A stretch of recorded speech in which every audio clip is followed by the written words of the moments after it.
नमस्कार दोस्तों। दौरे नफरत प्यार तुझको तो फना होना ही था, मजहबी व्यापार को इससे नफा होना ही था। गल न पाई दाल जिसकी फी सियासी चाल से, लाजमी है यार उसको तो खफा होना ही। कमोबेश आज यही स्थिति है और मंजू सक्सेना की ये पंक्तियां निश्चित रूप से एक सच को बयां करती है और ऐसा सच बयां करती है कि आज जो हालात हैं देश के वो अपने आप में दर्दनाक है। हमें जब बात करनी चाहिए कि कैसे हमारे देश के लोगों का भला किया जा सकता है, तब हम बातें नफरत की कर रहे हैं। कह रहे हैं कि ऐसे नहीं ऐसे होगा। जो लोग खुद को संत कहते हैं वो हत्याएं कर देने की बात करते हैं, वो तमाम तरह की गालियां देते हैं और न जाने क्या क्या कहते हैं। उदाहरण देता हूं कि जिस तरीके से एक खुद को परमहंस कहने वाले अयोध्या के तथाकथित संत कहते हैं कि यदि मारन जो दयानिधि है उनके कोई सिर लेकर के आएगा तो उसे 10 करोड़ रुपए का इनाम दिया जाए। संत हो सकते हैं क्या? और परमहंस खुद को लिखते हैं। और परमहंस का मतलब क्या होता है?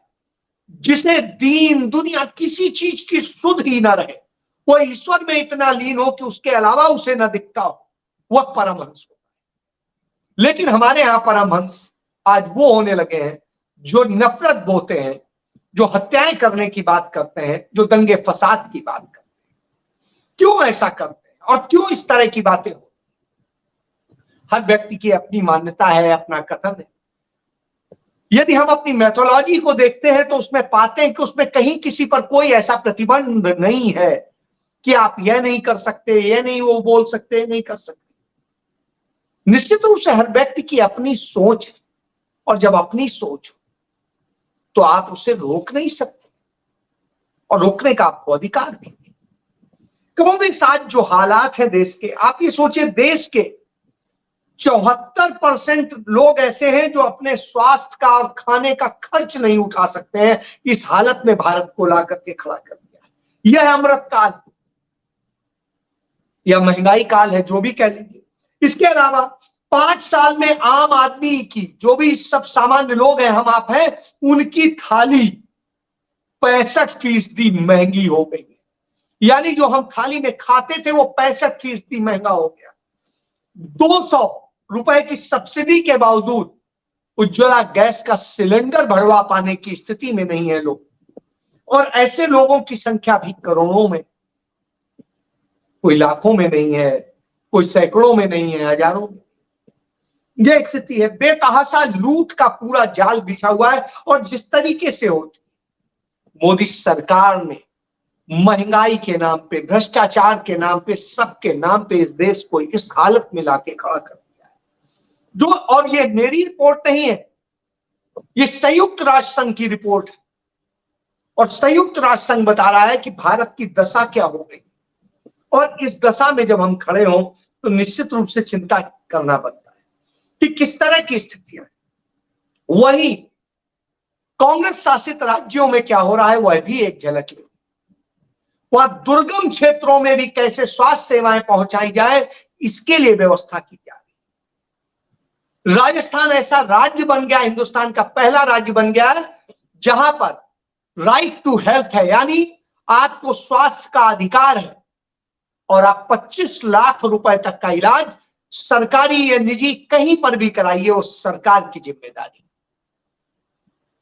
अब आप सोचिए 25 लाख से ज्यादा की तो जरूरत नहीं पड़ती सामान्य स्थिति। और इसके बाद जिस तरीके के हैं मनरेगा के तहत हिंदुस्तान के अंदर, पूरे वेस्ट हिंदुस्तान में 27 दिन का रोजगार मिल पा रहा है। लेकिन राजस्थान हो या छत्तीसगढ़ हो या जो भी कांग्रेस के चारों राज्य हैं, उनमें मनरेगा में 125 दिन से लेके 150 दिन तक रोजगार मिल रहा है। यानी आपको रोजगार भी कैसे दिया जा सके इसके लिए काम किया जा रहा है। आप वो दिन याद करें जब हिंदुस्तान को बनाना था, पंडित नेहरू ने किन परिस्थितियों में बनाया था जब हमारे पास कुछ नहीं होता था। आज हमारे पास में बहुत कुछ है, लेकिन इसके बावजूद स्थितियां खराब।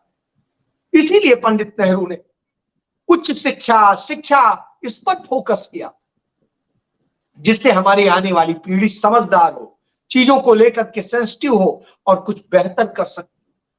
शायद आज यही वजह है कि हिमाचल की सरकार शिक्षा पर इतना फोकस कर रही है कि वो 40,000 जो छोटा सा राज्य है, उन स्कूलों को डेस्क दी है जहां पर इतने समय के बाद भी डेस्क नहीं हो पा रही थी पिछले तमाम सालों से जो भाजपा शासन में थी और कहती थी। तो इस तरह की भी स्थितियां होती हैं। जब हम लोगों की बात कर रहे होते हैं, नफरत में इस तरह से हत्याएं नहीं होती थी और चीजें नहीं होती। आज सारे अपराध हो रहे हैं और जिस तरह से अपराध हो रहे हैं वो निश्चित रूप से किसी भी देश के लिए, राज्य के लिए चिंताजनक। और इस चिंता की स्थिति को देखने वाला है, समझने वाला है। जिस तरीके से चीजें चल रही हैं वो हम सबको चिंतित करा। वजह क्या? वजह यह है कि नफरत हो जाए। कांग्रेस सरकार ने प्रचार पर इतना नहीं खर्च किया। मोदी सरकार रोजाना प्रचार पर अपने जितना खर्च करती है, यानी नरेंद्र मोदी के सिर्फ प्रचार पर जितना खर्च किया जाता है वो आपकी सालाना औसत आय से अधिक। अब आप समझिए कि हर घंटे वो जो अपने प्रचार पे खर्च कर रहे हैं वो आपकी सालाना औसत आय से अधिक। इस तरह की स्थिति, उनका सुरक्षा हो, खान पान हो और चीजें हो, उनकी मैं बात ही नहीं कर रहा हूं। यह स्थिति है कि प्रचार के लिए आप क्या करेंगे और प्रचार के लिए कैसे करते हैं, तो यह बहुत बड़ी चीज होती है। और इस स्थिति में जब खड़ा होता है तब दिखता है। फिर आप क्या करें? किस बात की आप सरकार चला रहे? सरकार का मतलब होता है हर व्यक्ति को शासन देना, उसको महसूस कराना कि आप प्रजा नहीं हो, आप हमारे बराबर के हो, स्टेक होल्डर। हम आपके कस्टोडियन, राजा नहीं। लेकिन आज राजा बनाया जा रहा है, प्रधानमंत्री राजा है, महाराजा है, बाकी सब प्रजा है। तो जब प्रजा की बात होगी और ये सारी चीजें होंगी तो क्या हो? आज जब चुनाव आ जाते हैं तो भारतीय जनता पार्टी शासित राज्यों के मुख्यमंत्री कहते हैं अब वो जमीन पर उतरेंगे, सड़क पर उतरेंगे और ये करेंगे। साथ जिस समय नूह में आग लग रही थी तब हरियाणा के मुख्यमंत्री वहां नजर नहीं आ रहे थे। जब मणिपुर जल रहा था वहां के मुख्यमंत्री कहीं नहीं जा रहे थे। और हालत यह है कि मणिपुर की राजधानी इंफाल में जो 2-4 परिवार बचे थे कुकी समुदाय के, उनको भी वहां से बाहर कर दिया गया। यानी इस तरह की लकीरें खींच दी जा रही कि आप अपने ही देश में आज एक जगह रह सकते हैं, एक जगह नहीं रह सकते हैं, और किस तरह रहेंगे, क्या डर रहेगा, इन सारी चीजों को लेकर। इसके बाद में जिस तरह के हालात पैदा किए गए, जम्मू कश्मीर में जिस तरीके के हालात, आपने लोगों को काट दिया है, अलग कर दिया है। वन नेशन वन उसकी बात होती थी और आज स्थिति क्या है? वन नेशन की बात करके आप क्या करना चाहते हैं? सिर्फ चुनाव साधना चाहते हैं। वन नेशन तो आप नहीं बना सके और न बन सकता है, क्योंकि ये गणराज्य राज्यों का समूह है और हर राज्य की अपनी संस्कृति है। आप जब इसे भारत कहते हो तब गलत साबित होता है, क्योंकि भारत का जो वो क्षेत्र था, जिस दौर के आप राजा भरत से लेते हो, तो उनका क्षेत्र दिल्ली से पहले का हिस्सा उधर था ही नहीं। मतलब 90% जो आज हिंदुस्तान है वो भारत का हिस्सा ही नहीं। तो फिर कौन सी बात कर रहे हैं? कहीं द्रविड़ राज्य था, कहीं कुछ और था, इस तरह की स्थिति। तो जब ये सब होता है तो लगता है कि आप किस तरीके से झूठ बोल करके, नफरत फैला करके सारी चीजें करना चाहिए। और आपका ये नफरत का खेल किसको नुकसान पहुंचा रहा है? अंततः इस देश के लोगों को नुकसान पहुंचा रहा है। और जैसा कि मैं कल बता चुका हूं, हालात ये कि आप जब जीत नहीं पाते हो या आपको हार का खतरा दिखता है तो आप विरोधी दलों को लांछित करते हो, उनके ऊपर झूठे आरोप लगाते हो और चरित्र हनन करने का काम करते हो। आपने एक समय में पंडित नेहरू का चरित्र हनन किया, यह कहते क्यों? देखिए वो उस महिला के साथ है, उस लड़की के साथ है, ऐसे हैं वैसे हैं, जबकि जिस महिला को वो गले लगा रहे थे एक उसकी बहन विजयलक्ष्मी पंडित थी, एक उनकी भांजी थी, एक विक्रम साराभाई के परिवार था। उनको इस खुशी के साथ में कि उन्होंने क्या किया, और आप उन्हें चरित्रहीन बनाते हो। उसके बाद में जब श्रीमती इंदिरा गांधी आई तो उनके चरित्र पर आप लांछन लगाते गए, सालों साल झूठ फैलाते गए। वो चली गई तो राजीव गांधी को आपने बोफोर्स के नाम पे बदनाम किया, और फिर कोर्ट में आप ही ने कहा, आप ही की सरकार ने कहा कि नहीं साहब उन्होंने तो कुछ किया ही नहीं। और उसके बाद में राहुल गांधी, सोनिया गांधी, प्रियंका गांधी, इन सबको आपने जिस तरीके से किया और सबके ऊपर झूठे आरोप लगाए, 9.5 साल की आपकी सरकार हो गई, एक भी आरोप आप साबित नहीं कर पाए। लेकिन आपको आरोप लगाना है, झूठ बोलना है, तो झूठ का पूरा आपने जो जाल बिछाया है उसके बूते आप ये करना चाहते, नफरत फैलाना चाहते हो, उस परिवार के बारे में झूठ फैलाते हो। और अब आप राहुल गांधी को उनकी बहन के साथ में जिस तरीके से दिखाने की कोशिश करते हो, इससे ज्यादा शर्मनाक और कुछ नहीं हो सकता। ये तो उस रिश्ते को ही कलंकित करता है, पूरी नारी जात को कलंकित करता है। तो आपका चरित्र क्या है, चाल क्या है, चेहरा क्या है? वास्तव में आप झूठे हो, गलत बोलते हो और गंदा बोलते हो। आपके दिमाग में कुछ अच्छाइयां नहीं बल्कि इतनी बुराइयां हैं जो पूरे हिंदुस्तान को खत्म करने का काम कर। आपने बनाया तो कुछ है नहीं, तो आपको बिगाड़ने का दर्द नहीं है, बेचने का दर्द नहीं, लेकिन जो बनाता है उसे बिगड़ने का भी दर्द होता है, बेचने का भी दर्द होता है। यही वजह है कि राहुल गांधी और उनके परिवार को, गांधी परिवार को तकलीफ होती है कि हमारे देश के साथ ये हो क्या रहा, और ये कोई और नहीं कर रहा है, वो लोग कर रहे हैं जो खुद को खैर ख्वाह बताते हैं और न जाने क्या क्या बताया। ये इस देश का दुर्भाग्य है कि आप जैसे लोग बैठे हैं इन कुर्सियों पे और आप सच को स्वीकार नहीं कर सकते हैं।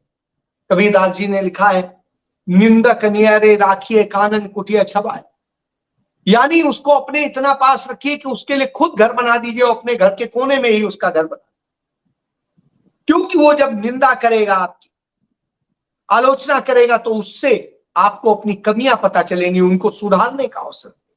लेकिन आपको तो आपकी जो कमी इंडिकेट कर वही आपका सबसे बड़ा दुश्मन हो जाता है। तो जब यह स्थिति होती है तो निश्चित रूप से हालात दर्दनाक, शर्मनाक हो जाते हैं।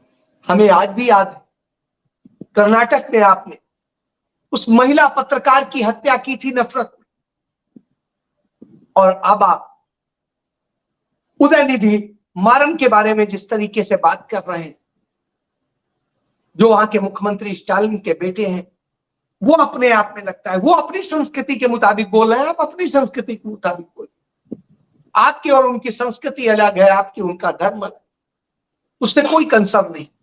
और रही बात सनातन धर्म, वास्तव में हमारे देश के किसी भी संविधान में, कानून में कहीं पर डिफाइन नहीं।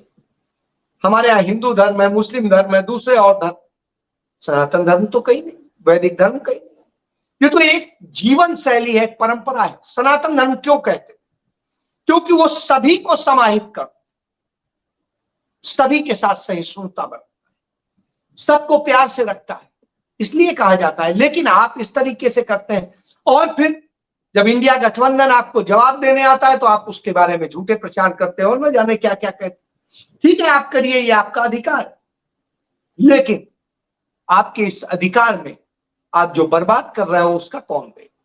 कैसे होगी इसकी भरपाई जो इस देश ने खो दिया इस 9.5 साल? इस देश को आपने कर्ज में झोंक दिया,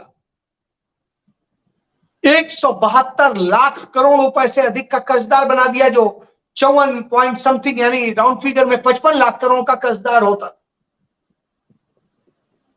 तो इस देश को आप कर्जदार बनाओगे, इस देश से आप लूटोगे, इस देश के सारे एसेट बेचोगे, शिक्षा खराब करोगे, इसके अलावा दूसरी खान पान की स्थिति बिगड़ जाएगी, लोग भूखे मरेंगे। 5 किलो अनाज पे जिएंगे और सब। इसके बाद आप कहोगे आप विश्वगुरु, और विश्वगुरु किस आधार पे अपने आप को बनाते हो कि साहब आप G20 को हेड कर रहे हो? वो तो रोटेशन में होता ही है। आज आप कर रहे हो, कल कोई करेगा, परसों कोई करेगा, पहले कोई कर रहा था।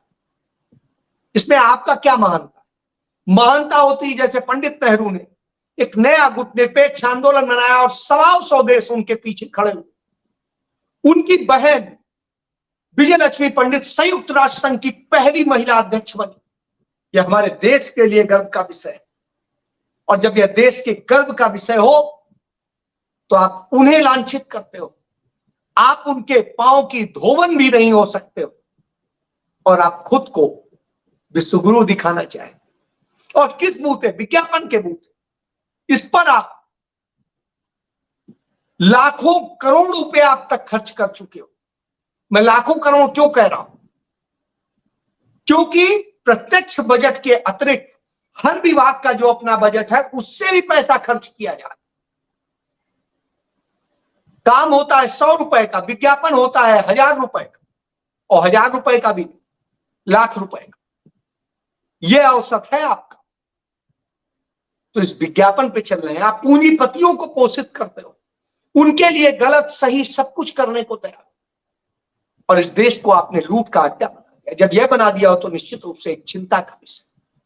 इस देश के लोगों को सोचना चाहिए उन्होंने किसको चुना है, उसकी तथ्यों पर समीक्षा करनी चाहिए। ना मेरी बात मानिए ना उनकी मान। आप वो सारे फैक्ट निकालिए और उन पर बात कीजिए। देश आपका है, भविष्य आपके बच्चों का है, और वो सब अंधकार में जा रहा है। आपकी आमदनी घट रही है, आपका तमाम सारी, आपका व्यापार खराब हो रहा है, सब कुछ बर्बाद हो रहा है। उसके बाद आप यदि मोदी मोदी कर रहे हैं तो भाई आपकी समझ पे मुझे तरस आता है। मुझे तरस आता है कि आपकी बेटियां नंगी की जा रही हैं, उनके साथ बलात्कार हो रहा है, सब कुछ हो रहा है, कोई सुरक्षित नहीं रह गया, और उसके बाद भी आप खुश। आपके लोगों को मारा जा रहा है, आप खुश। निश्चित रूप से दुखद है, और इसको लेके सोचना चाहिए। मैं तो सोच रहा हूं, आप सोचेंगे नहीं सोचेंगे आपकी मर्जी है। मैं इसलिए सोच रहा हूं क्योंकि मेरे परिवार ने इस देश की आजादी में अपनी आहुति दी। मुझे दर्द है इस देश के। आपको है या नहीं है, यह आपको सोचना है। जय हिंद।